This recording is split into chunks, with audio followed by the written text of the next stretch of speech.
বিশেষ অনুরোধ, আমাদের চ্যানেল বেঙ্গলি স্টোরি টেলারকে সাবস্ক্রাইব করুন। আপনাদের সহযোগিতা এবং ভালোবাসা আমাদের একান্ত কাম্য। ধন্যবাদ। নমস্কার বন্ধুরা, আজকে আমি আপনাদের শোনাবো ব্রিজ দহন কি সোজা। কোনো এক বদমাইশ লোকের প্রয়োজনায় মহারাজ একদিন গোপালকে আদেশ দিলেন, একটা ব্রিজ দহন করে তার দুধ আমায় কাল এনে দাও। গোপাল যত বলে যে ব্রিজ দহন করে দুধ পাওয়া যেতে পারে না, মহারাজ সে কথায় কান দিলেন না মোটেই। অজ্ঞতা গোপালকে বেরোতে হলো।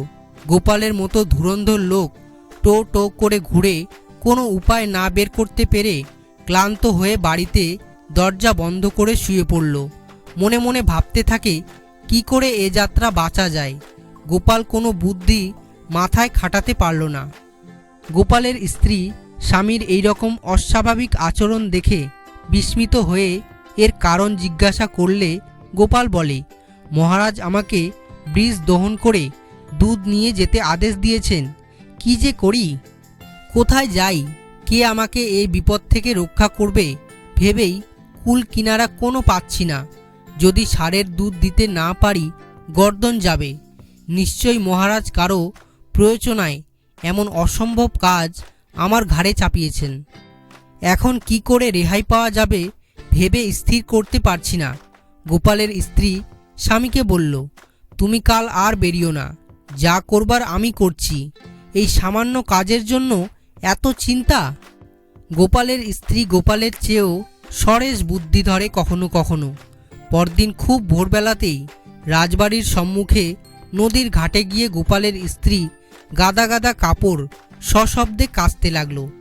ওইখানটিতে মহারাজ রোজ সকালে ভ্রমণ করেন। তিনি কাপড় কাচার শব্দ শুনে ভাবলেন, এ সময় এখানে কিসের শব্দ। এসে দেখলেন এক পরমা লাবণ্যবতী মহিলা ধূপানির মতো কাপড় কাচতে ব্যস্ত। দাঁড়িয়ে খানিকক্ষণ দেখলেন। আকৃতি দেখেই বুঝতে পারলেন এ নারী কোনো বিশেষ মর্যাদা সম্পন্ন বংশের মহিলা। তিনি সবিস্ময়ে বললেন, ভদ্রে, এই কঠোর শ্রমের কাজ দাসীতেই করে। আপনি নিজে এই কাজ করছেন কেন? এর কারণ জানতে আমার একান্ত ইচ্ছে করছে। যদি বলেন খুবই আনন্দিত হব।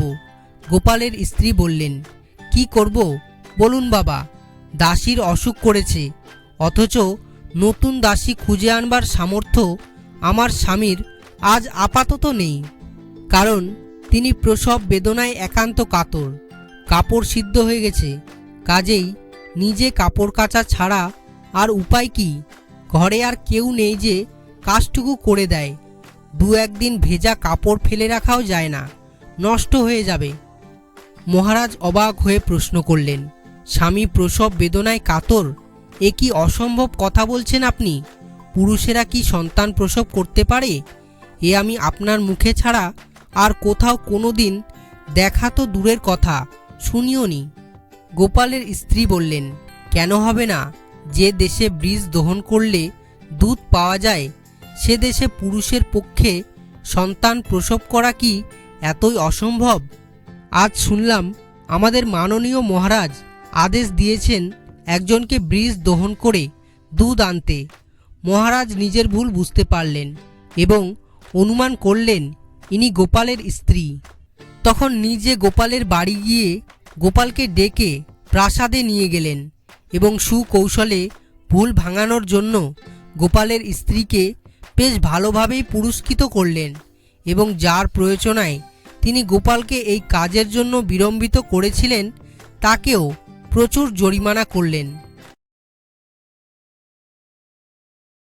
গল্পটি কেমন লাগলো কমেন্ট করে জানাবেন এবং ভিডিওটিতে অবশ্যই একটি লাইক করে দিবেন।